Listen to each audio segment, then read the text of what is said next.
안녕하세요. 제가 벌인 일로 인해서 나중에는 결국 저에게 다시 돌아오게 되더군요.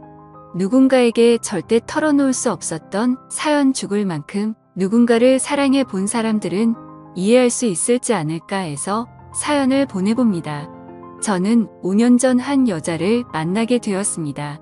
얼마나 마음에 들었으면 그녀를 처음 본 순간 태어나서 처음으로 멍하니 따라가 그녀에게 연락처를 물었고 그녀와 사랑에 빠지게 되었습니다. 그냥 길거리를 걸어오는 그녀의 모습을 보며 저런 여자와 결혼하고 싶다는 생각을 했었죠. 그렇게 그녀의 연락처를 받은 저는 그녀에게 매일 전화를 하고 같이 식사도 하며 서로가 마음이 있는 걸 확인하고는 사귀게 되었습니다. 중간중간 성격의 차이로 다투기도 했지만 큰 문제가 없었고요. 그렇게 연애가 익어갈 무렵 결혼 이야기가 나왔으며 양가 부모님께 인사를 드렸습니다. 그렇게 인사를 하게 되며 자연스럽게 처제를 알게 되었습니다. 그리고 우리는 자주 어울려서 놀기도 했으며 처제는 저에게 호감을 드러내며 언니 없을 때도 자주 연락하고 편하게 같이 밥도 먹고 있습니다. 아무래도 언닌 여자친구보다 처제가 회사도 근처였고 솔직히 말하면 다 핑계고 아내와 닮았으면서도 다른 매력을 가진 처제에게 호감을 느꼈던 것 같습니다. 처제도 그런 저에게 호감을 느꼈는지 저에게 먼저 연락도 하며 자주 밥 사달라던지 영화 뭐가 재밌다던지 핑계를 대며 저에게 데이트 아닌 데이트를 요구하더군요. 저도 마음에 있던 처제가 그러니 처음에는 그저 여자친구의 동생을 챙기는 거다. 가족끼리 사이가 좋아야지라는 생각을 하며 처제를 만났지만 점차 제 마음은 처제에게 기울어져 가는 것을 저도 느끼고 처제도 느꼈습니다. 저희는 오히려 언니인 여자친구보다 더 잘 맞았습니다. 취향이나 식습관, 영화 취향까지도 그리고 심지어 궁합도 잘 맞았습니다. 저희는 결국 술을 먹고 넘지 말아야 할 선까지 넘어버렸고 처제가 저한테 말하길 언니에게는 정말 미안하지만 한 달만 그냥 자기 애인해주면 안 되겠냐고 처제가 먼저 말을 했고 그때부터 정말 인생에서 가장 기억남지만 아픈 한 달이 지나다 썼습니다. 저랑 아내는 이미 상견례도 끝냈었던지라 결혼식은 결혼식대로 잡혀 있었거든요. 맞아 죽을 일이지만 그럴수록 처제에게 더 끌렸습니다. 결국 한 달이 지나가면서 저는 아내와 결혼을 하기 위해 처제에게 헤어지자고 말하였습니다. 그때 처제가 정말 매일같이 울면서 연락이 오더니 제발 언니랑 결혼하지 말라며 차라리 다른 사람이랑 하던지 하라면 파혼하고 한참의 시간이 지나면 혹시나 우리가 결혼할 수 있을지도 모르는 기회라도 있지만 지금 언니랑 결혼하면 나랑 절대 못 만날 거라고 저한테 빌면서 사정하던 처제 저도 많이 흔들렸었지만 그러기엔 이미 너무 멀리 왔었습니다. 처제에게 지금까지 우리가 한 것만 해도 언니에게 너무 미안한 일이고 이미 결혼을 모르기엔 너무 멀리 왔다며 처제의 연락을 단호하게 끊으며 언니와 결혼을 했습니다. 그땐 저는 제 마음을 제가 스스로 컨트롤할 수 있을 거라고 믿었던 거죠. 사랑이라는 열병에 대해서 너무나도 가볍게 생각했었습니다. 파혼하면 아내가 받을 충격이나 부모님이나 장인어른이나 이렇게 파혼하고 처제랑 결혼한다는 것도 말이 안 되는 거라고 생각을 했었거든요. 그런데 문제는 결혼하고 나서부터 했습니다. 계속해서 아내와 처제가 비교가 되더군요. 아내와 있어도 계속 처제가 생각이 나고 결국 처제와 다시 연락을 하게 되었고 처제는 연락하지 말라며 이미 강을 건넌 건 저지 자기가 아니라며 우리 둘은 진짜 그러면 안 되는 거라고 계속해서 밀어낼수록 저는 더욱 처제에 대한 열망이 커졌습니다.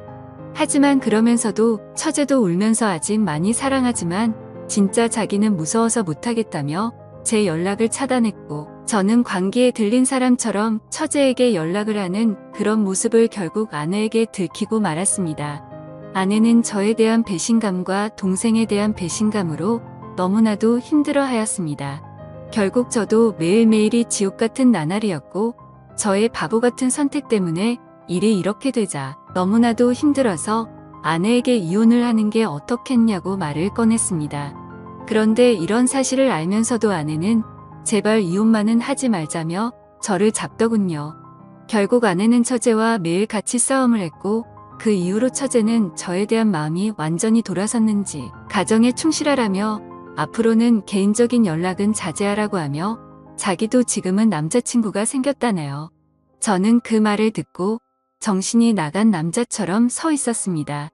항상 절 기다릴 것 같았던 처제가 저를 잊었다는 말과 그녀가 혹시나 그 남자와 결혼하면 어쩌지라는 생각에 초조하다 못해 미칠 것 같은 마음만 들더군요.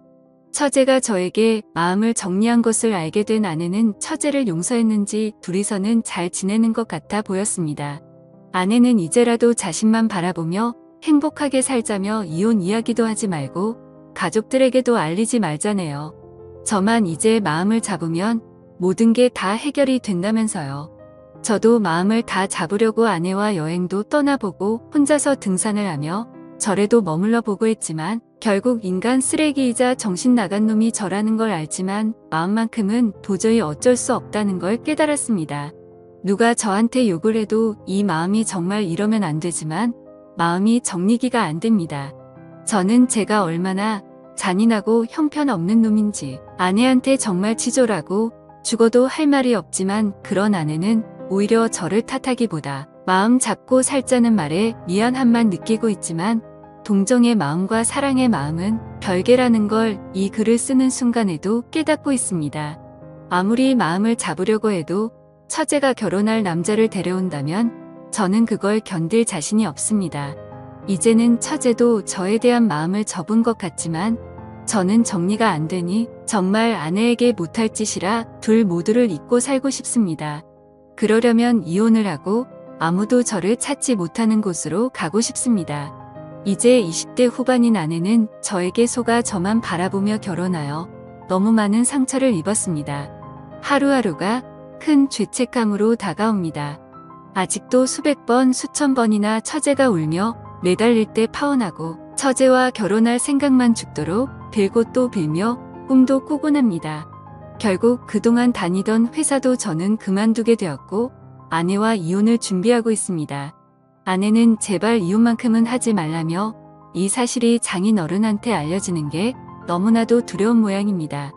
그렇게 제가 회사도 그만두고 폐인처럼 살아가자고 할 때 처제가 연락이 와서 대체 왜 그러냐며 자기 죽는 꼴을 보고 싶냐고 언니한테 천벌받을 짓거리라며 자기 보고 어쩌라고 하는 것을 들었습니다. 저는 처제에게 아니라고 그냥 처제는 처제 길 가라고 저는 떠나야만 하는 사람이라고 했습니다. 처제는 이럴 거였으면 내가 그렇게 매달릴 때 왜 그랬냐고 하며 내 모든 걸 주어도 상관없다고 했지만 이미 모든 게 늦어버렸기에 더는 장인어른과 장모님 그리고 아내에게 죄를 지을 수 없다고 했습니다. 이 힘든 감정도 시간이 지나면 괜찮아질 테니까 나는 신경 쓰지 말라고 연락하지 말라고 했습니다. 그리고 아내에게 그냥 성격이 너무 안 맞아 이혼한다고 말해달라고 절대 당신이 걱정하는 말은 안 하겠다며 당신에게 그렇게 큰 죄를 짓고 어떻게 당신과 사냐며 정말 미안하다고 무릎 꿇고 빌었습니다. 아내는 자기는 괜찮다는데 왜 그러냐고 하는 말에 잔인하게도 난 당신을 사랑하지 않고 처제를 사랑하기 때문에 무엇을 해도 처제만 생각나고 처제가 남자를 데려오는 것도 보고 버틸 자신이 없다며 그러니까 제발 더 상처 주기 싫으니 이혼하자고 했습니다. 그런 아내도 지쳤는지 저에게 사람도 아닌 놈이라며 욕을 하며 저에게 나가라고 했습니다. 지금은 본가에 돌아와 아무 말 없이 방 안에서만 몇 주째 박혀 있습니다. 부모님도 제가 왜 이러는지 궁금하시겠지만 기다려주고만 계시네요. 저는 어떻게 해야 될까요? 제 자신이 너무 싫어집니다.